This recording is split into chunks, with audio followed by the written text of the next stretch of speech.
Now, the South African National Defence Force will on Saturday celebrate Armed Forces Day. It's dedicated to honouring the men and women in uniform and remembering around 600 soldiers who lost their lives during the sinking of the SS MENDI back in 1917. Major streets in Ṱhohoyandou will be closed from today ahead of this event.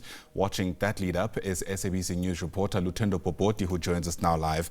And Lutendo, so much of our coverage around this build-up this year has been around those cues of desperation, as they're being called.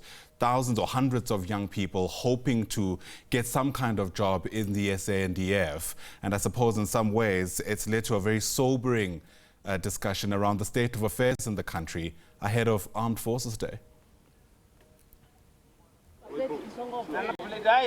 Well, thank you so much, Ayanda. We're going to talk about that a little bit later on, but right now we had to rush to an accident scene here just outside Lutendo at Chambuzi Valley. As you can see, we are right next to a cordon scene. The scene is still quite fresh and very much active. We understand that between 3 and 4 this morning, a bus that was traveling to Musina crashed into the valley behind us. As I said, the scene is still quite fresh and very active. We understand that 4 bodies are still trapped inside. The bus was carrying about 31 people, and those who were injured have been taken to hospitals around here, Yosilom, Ilim, and Notorious. This is exactly the same spot or the same location where a bus carrying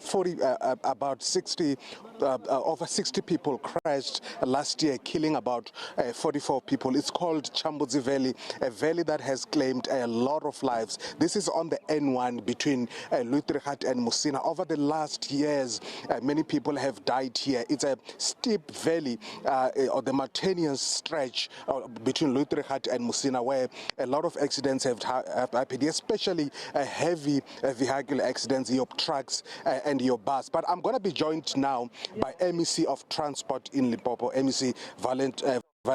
Joining me now just to give us a bit of details about what really happened, because right now details for us are still quite thin. Thank you so much, MEC. Thank you so much for your time.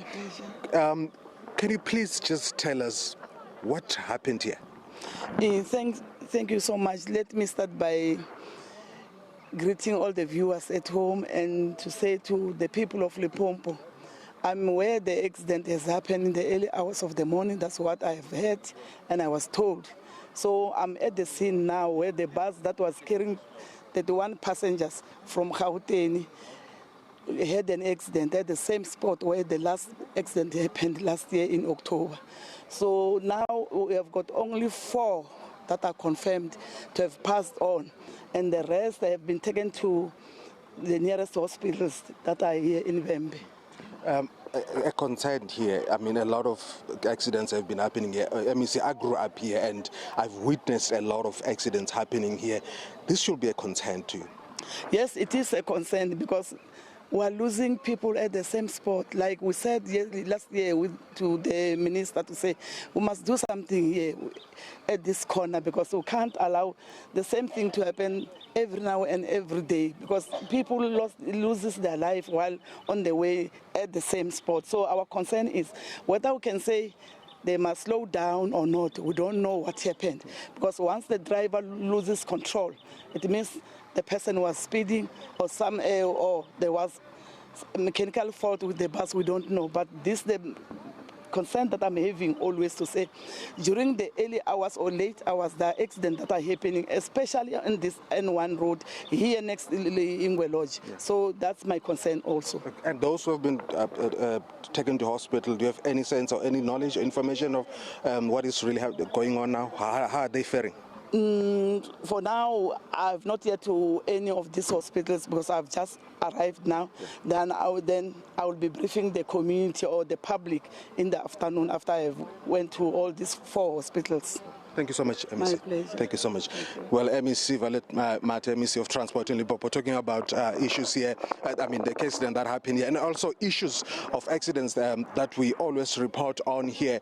As I said, it's a very sharp curve, and a lot of heavy vehicles here, especially buses and trucks, always, you know, crash into that valley. We don't understand. We don't know exactly what happened right now. We still have to understand basically what transpired, but we understand that the driver might have lost control of the vehicle, and then it cascaded down that valley. As she said, 4 people, now 4 bodies now strapped inside. The bus was carrying 31 people, and those have been taken to a hospital. We'll give you more details. We'll be watching developments from now on, Ayanda.